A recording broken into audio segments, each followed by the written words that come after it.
I was on my way back from my cardiologist's appointment when I saw her.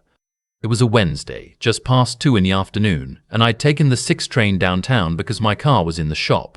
I was standing near the doors, half reading the news on my phone, when I looked up at the next stop, and there she was, my daughter, stepping onto the train with my grandson balanced on her hip. He was wearing the little red sneakers I'd bought him for his birthday. She had a canvas tote bag on one shoulder and a folded stroller tucked under her arm, and she was looking down at the floor the way she does when she's trying not to make eye contact with strangers. "Katie." She looked up.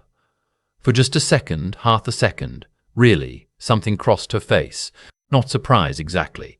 More like the look someone gets when they've been caught doing something they weren't ready to explain. Then she smiled. "Dad, hey." I hugged her. My grandson, Leo, grabbed my collar and said, "Pop, pop," very seriously, like it was important information. I kissed his forehead and held on to him a moment longer than I needed to. "What are you doing on the train?" I asked her. "Just heading home." "From where?" "The pediatrician." Leo had his checkup. She shifted the stroller to her other arm. "He's fine. Everything's good." I looked at her. My daughter is 33 years old, and she has her mother's eyes and her grandmother's stubbornness, and I have known her since the moment she existed. I know when she's fine, and I know when she's not.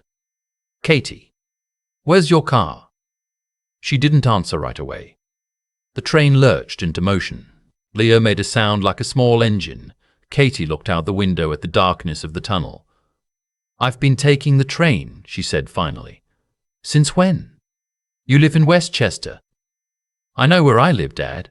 That's 40 minutes each way, with a toddler." "It's fine. People do it. People do it when they don't have a car. You have a car. I bought you that car." She said nothing.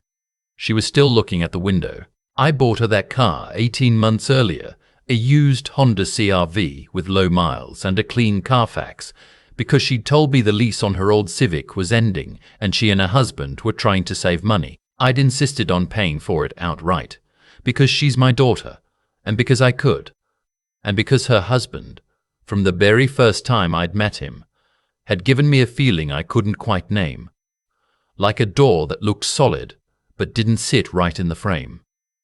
"Katie," I said, "where is the car?" She finally looked at me. Her eyes were dry, but there was something exhausted behind them, something that had been there for a while and that I'd been telling myself I was imagining. "Ryan's been using it," she said. "For what?" "He has his own truck. His truck needed work.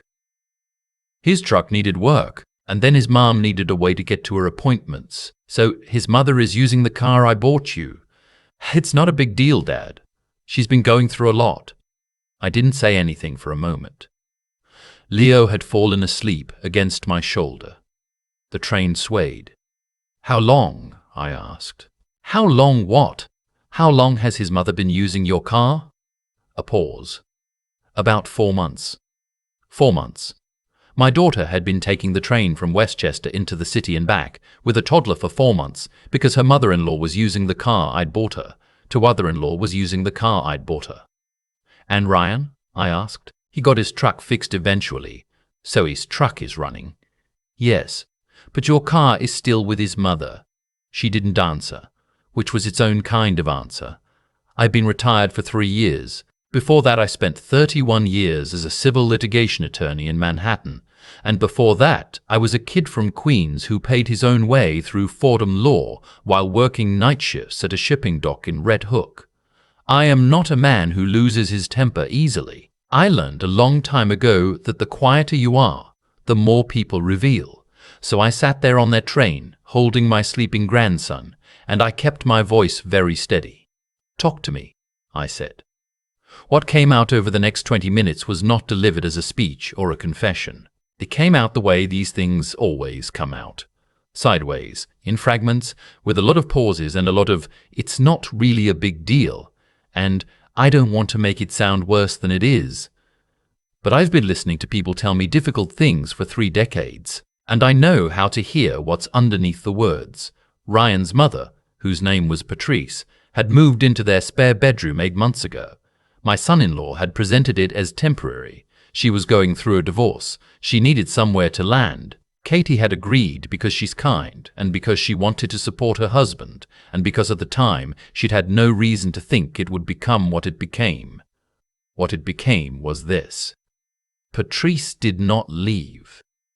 She rearranged the kitchen. She enrolled Leo in a different playgroup without telling Katie, because the one Katie had chosen was too far.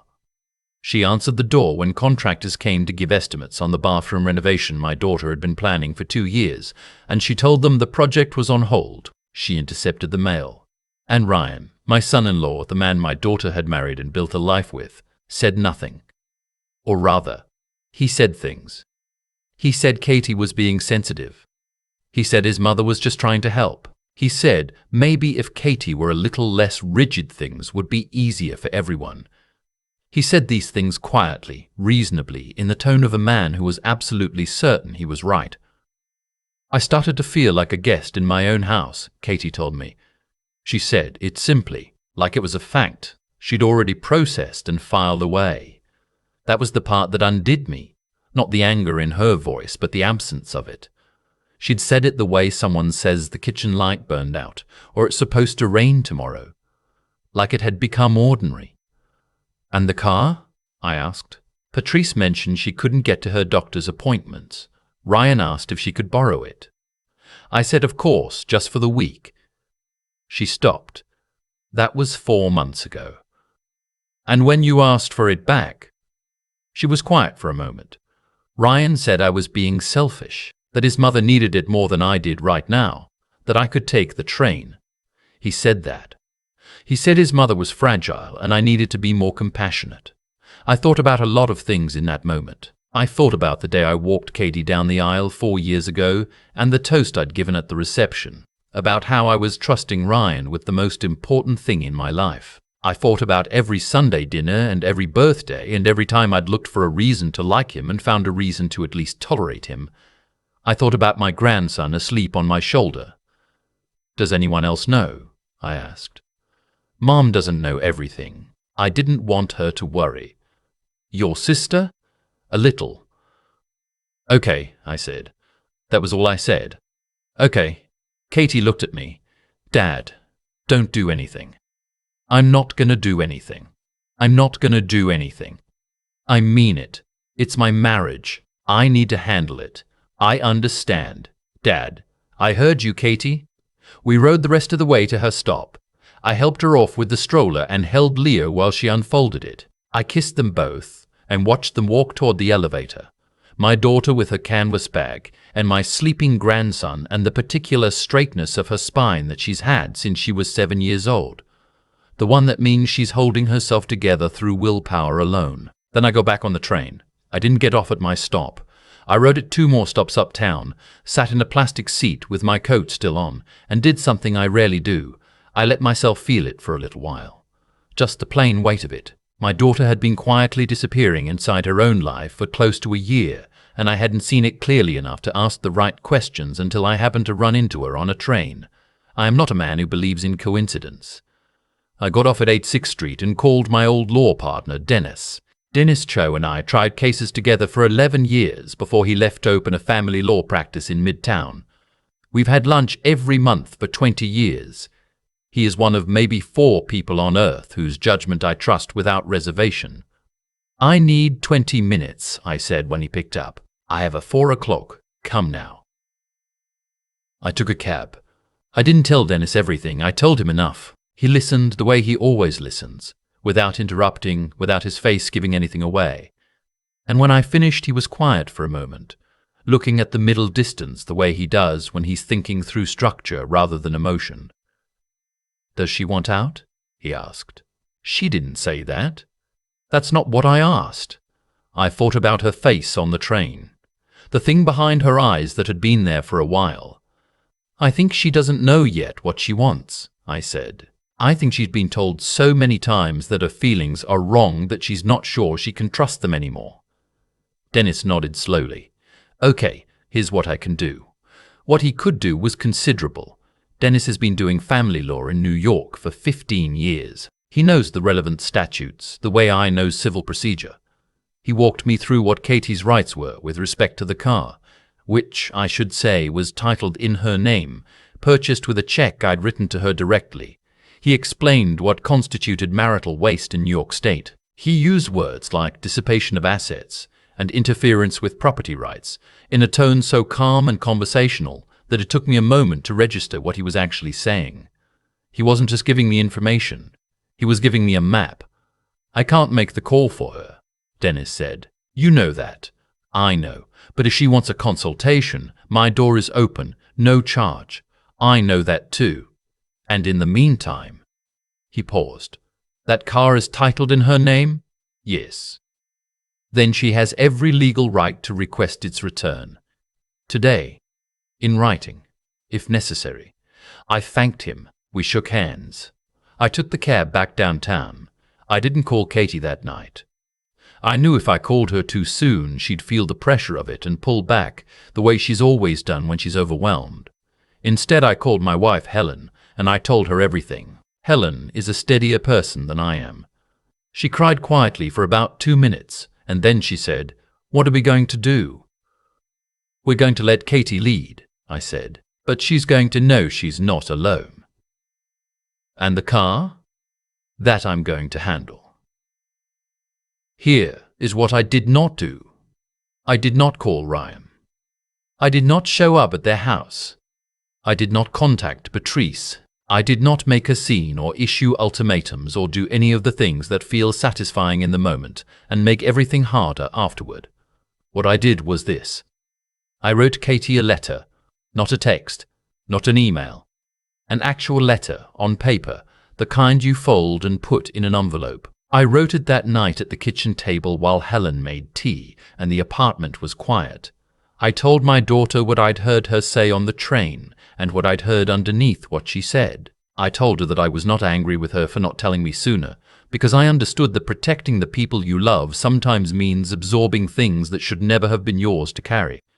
I told her she was not selfish. I told her that whatever she decided about her marriage, that decision was hers, and that I would support her regardless. I told her that Dennis Cho had offered a free consultation and that his number was on the back of his card, which I'd enclosed. Then I wrote one more thing. I told her that the CRV was titled in her name, that she had every right to request it back today, and that if Ryan or Patrice resisted in any way, she should let me know, because Dennis had explained to me what remedies were available under New York law for the unlawful retention of another person's titled property, and I would be glad to put that in writing on her behalf. I sealed the envelope. I wrote her name on the front. I dropped it in a mailbox on my way to bed. 4 days later, my daughter called me at 7:30 in the morning. "I got your letter," she said. "I know." A long pause. "I made an appointment with Dennis." I didn't say anything. I just held the phone. "And I asked Ryan for the car back," she said. "Last night. What happened? He said I was overreacting, that his mother needed it." "And?" I told him it was titled in my name, and I wanted it back by Friday. Another pause. "He said if I was going to be like this, maybe we should talk about what kind of marriage we actually had." "And what did you say?" "A beat." "Then," I said, "maybe we should." I closed my eyes for a moment. There's a particular kind of pride that doesn't have a clean name. It's what I felt listening to my daughter say that. Not satisfaction exactly, and not relief, though there was some of both. It was more like witnessing, like watching someone find their footing on ground that had been shifting under them for years. "Good," I said. "Dad." Her voice was quieter now. Was I really that controlled for that long? "I think you were in a situation designed to make you doubt yourself," I said. "That's different from being weak. That's something that happens to capable people when someone works hard enough at it." I kept thinking I was the problem. "I know." He was so calm about everything. Like I was always the unreasonable one. "That's what that kind of person does," I said. "It has a name. You can look it up, but what matters right now is that you can see it." She was quiet for a moment. "The car's back," she said. "Patrice dropped it off yesterday afternoon." She didn't ring the bell. Something settled in my chest. Good. There's a dent in the rear bumper. We'll get it fixed. Dad, you don't have to. I know I don't have to. Let me. She laughed. A small, real laugh, the first one I'd heard from her in longer than I wanted to count. That was 6 months ago. Katie and Ryan are in counseling now, at her insistence. I don't know what will come of it. I'm not sure she knows yet either. What I know is that she found a family law attorney. Dennis referred her to a colleague who handles this full-time, and she understands now exactly where she stands, legally, financially, in every practical sense. She has a picture of her options. She's no longer operating in the dark. Patrice found an apartment in New Jersey in March. I don't know the details and I haven't asked. Leo is doing well. He started a new playgroup, the one Katie chose, and apparently he has a best friend named Charlie who he talks about constantly. He still calls me Pop Pop with that same serious expression, like it's a title of significant importance. He's not wrong.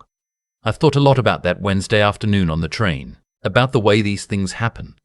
Not in dramatic confrontations or clear moments of crisis, but in the accumulation of small erosions. A car borrowed and not returned, a kitchen rearranged, a playgroup changed without asking, an opinion replaced slowly with someone else's. My daughter is a strong woman. She has a law school acceptance letter she deferred when Leo was born, and she's thinking about reactivating. She has a graduate degree in public policy. She has her mother's eyes and her grandmother's stubbornness, and she has, it turns out, a spine made of something stronger than anyone gave her credit for, including, for too long, herself. What I did wasn't complicated. I listened. I asked the right person the right questions. I put information in my daughter's hands and let her decide what to do with it.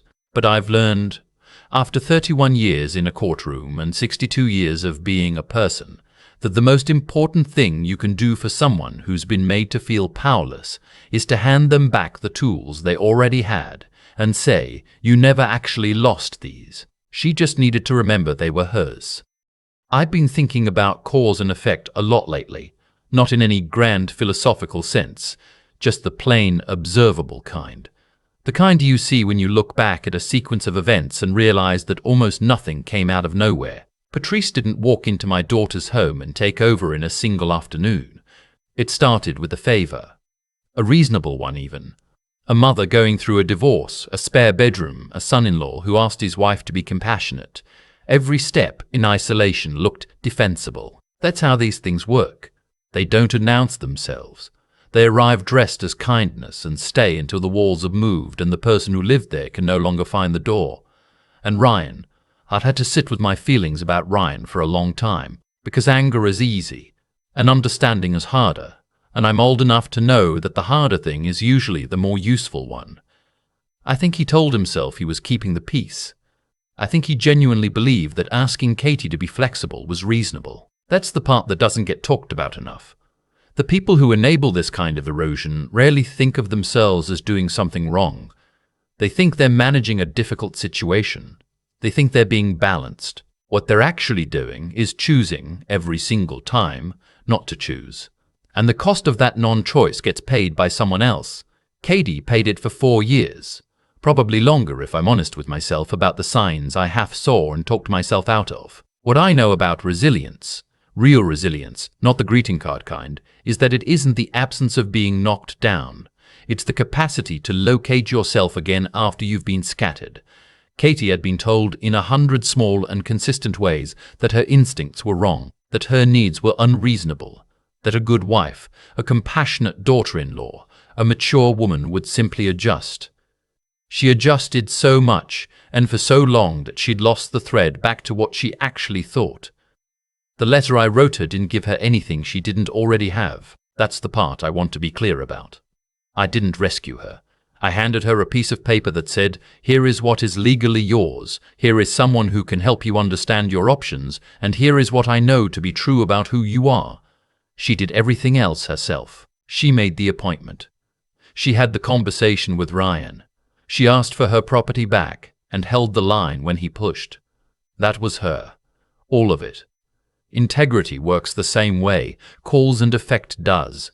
You build it in the small moments, not the large ones. Katie had been building it her whole life, in the way she told the truth even when it cost her, in the way she showed up for people who needed her, in the way she deferred her own ambitions without complaint when Leo was born. That foundation didn't disappear because someone spent years telling her it wasn't there.